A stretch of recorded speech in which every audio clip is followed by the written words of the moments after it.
पिछली कड़ी में हमने चर्चा की थी कि रजिया ने अपनी रक्षा के लिए अबिसीनियाई हबशी गुलाम जमालुद्दीन याकूत को अपनी सेवा में नियुक्त किया, जो हर समय रजिया का सुरक्षा कवच बनकर उसके साथ लगा रहता। इस कारण राज्य के अमीरों एवं गवर्नरों में रजिया के विरुद्ध असंतोष बढ़ गया तथा वे याकूत को मार्ग से हटाने का उपाय ढूंढने लगे। इसके बाद रजिया ने तुर्की अमीरों के प्रभाव को कम करने के लिए तेजी से काम करना आरंभ किया। दर्शकों को स्मरण होगा कि रजिया के सुल्तान बनने पर सल्तनत का मुख्य वजीर कमालुद्दीन जुनैदी पंजाब, सिंध एवं बंगाल के गवर्नरों से जा मिला था, जो सैनिक कार्यवाही के माध्यम से रजिया को दिल्ली से अपदस्थ करने का प्रयास कर रहे थे। जब रजिया ने इन विद्रोही गवर्नरों का दमन कर दिया तो वजीर कमालुद्दीन जुनैदी मलिक सैफुद्दीन कूची और उसके भाई फखरुद्दीन के साथ जंगलों में भाग गया। रजिया ने अपनी एक सेना को इन विद्रोहियों के पीछे भेजा। मलिक सैफुद्दीन कूची और उसका भाई फखरुद्दीन इस सेना के द्वारा पकड़ लिए गए। रजिया ने उन्हें प्राणदंड दिया। कमालुद्दीन जुनैदी रजिया के कोप से बचने के लिए सिरमूर की पहाड़ियों में भाग गया, जहां उसकी भी मृत्यु हो गई। रजिया ने अपने पिता के समय से शासन में अपनाई जा रही नीति में चुपचाप एक गुप्त परिवर्तन किया तथा उसकी सूचना किसी भी मुस्लिम अमीर को नहीं दी। रजिया की यह नीति उसके कार्यों में स्पष्ट दिखाई देती है।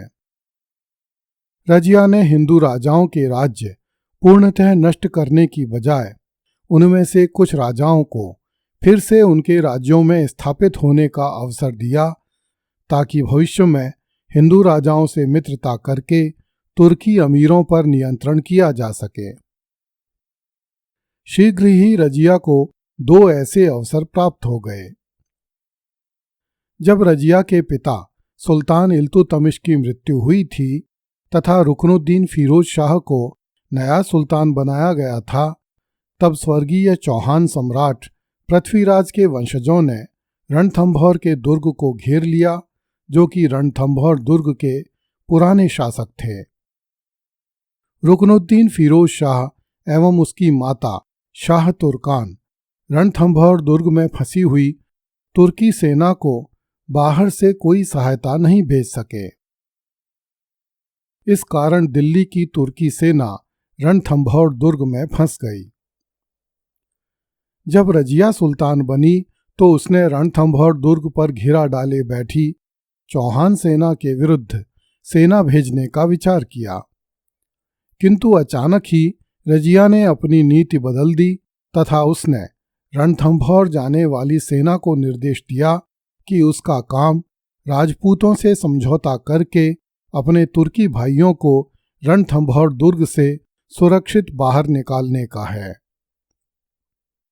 दिल्ली से गई नई सेना ने सुल्तान के आदेशों का पालन किया तथा उसने राजपूतों से समझौता करके रणथंभौर दुर्ग उन्हें सौंप दिया और दुर्ग में फंसी हुई तुर्की सेना को दुर्ग से बाहर सुरक्षित निकाल लिया। रजिया की इस कार्यवाही को अधिकांश तुर्की अमीरों ने पसंद नहीं किया। इसी बीच नरवर के शासक यजवपाल ने ग्वालियर दुर्ग को घेर लिया। यहां भी तुर्क सेना दुर्ग में फंस गई। इस पर रजिया ने और सेना भेजकर तुर्क सेना को ग्वालियर के दुर्ग से निकलवाया और दुर्ग हिंदुओं को सौंप दिया। तुर्की अमीरों ने रजिया की इस कार्यवाही को भी पसंद नहीं किया। जहां रजिया हिंदुओं के प्रति मुलायम नीति अपना रही थी, वहीं मुस्लिम अमीरों के प्रति उसका रवैया बहुत कठोर था। इस कारण नूरुद्दीन नामक एक तुर्क रजिया का घोर विरोधी हो गया। उसने दिल्ली के निकट गंगा यमुना के दो आब में निवास करने वाले करमत तथा इस्माइलिया मुसलमानों को सुल्तान के विरुद्ध भड़काया, जिससे उन्होंने बगावत का झंडा बुलंद कर दिया। वे हजारों की संख्या में दिल्ली के निकट इकट्ठे होने लगे। उनका निश्चय रजिया से उसका तख्त छीनकर किसी इस्माइलिया मुसलमान को दिल्ली के तख्त पर बैठाने का था। मार्च 1237 में इन लोगों ने एक साथ 2 दिशाओं से दिल्ली की शाही मस्जिद पर आक्रमण किया। उन्हें विश्वास था कि रजिया अवश्य ही इस समय शाही मस्जिद में नमाज पढ़ रही होगी। इन लोगों ने मस्जिद में उपस्थित सुन्नी मुसलमानों को मौत के घाट उतारना आरंभ कर दिया। रजिया उस समय मस्जिद में नहीं थी, किंतु जैसे ही उसे इस हमले की जानकारी हुई, उसने अपने सैनिकों के साथ मस्जिद पहुंचकर करमत तथा इस्माइलिया मुसलमानों को मौत के घाट उतार दिया। दिल्ली की जनता के लिए एक औरत सुल्तान का इस तेजी से कार्य करना किसी चमत्कार से कम नहीं था। बहुत से लोग रजिया के प्रशंसक बन गए। बाद में करमत एवं इस्माइलिया मुसलमानों के इलाकों में सेना भेजकर उनके ठिकाने नष्ट करवाए गए।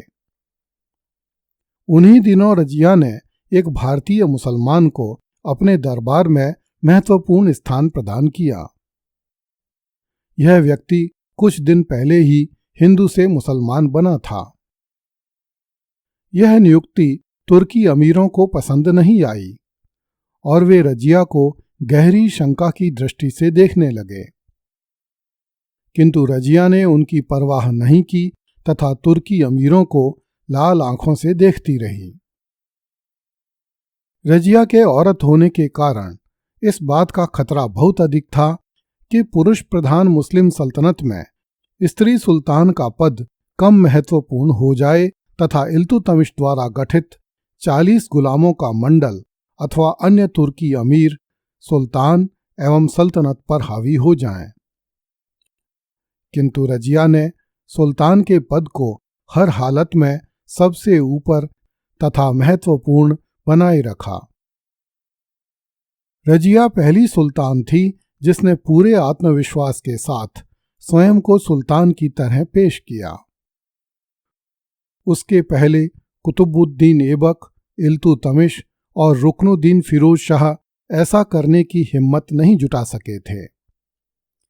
एक बार शुक्रवार की नमाज अदा करने के बाद रजिया ने अपने अमीरों से कहा था, यदि मैंने पुरुषों से अच्छा कार्य नहीं किया हो तो भी इतना तो है कि मैंने सुल्तान के पद को महत्वपूर्ण बनाए रखा। इस्लाम के बारे में रजिया का मानना था कि इस्लाम व्यक्तिगत आस्था का विषय है।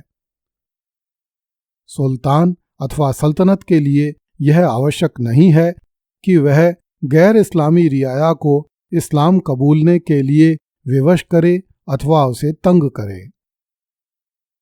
एक अन्य अवसर पर रजिया ने अपने दरबार में उपस्थित अमीरों और वजीरों को निर्देश दिए कि वे हिंदू रियाया को तंग न करें। रजिया ने कहा कि स्वयं पैगंबर मुहम्मद का कथन है कि इस्लाम न मानने वाले मनुष्यों पर ज्यादती न की जाए। रजिया की ये बातें सुनकर तुर्की मुल्ला मौलवियों की छाती पर सांप लौटते थे। उन्हें ये बातें बिल्कुल भी नहीं सुहाती थीं। मुल्ला मौलवी जानते थे कि यदि मुस्लिम प्रजा को रजिया की ये बातें समझ में आ जाएं तो राज्य में मुल्ला मौलवियों की आवश्यकता ही समाप्त हो जाए। अगली कड़ी में देखिए, रजिया ने मक्कार अल्तूनिया से विवाह कर लिया।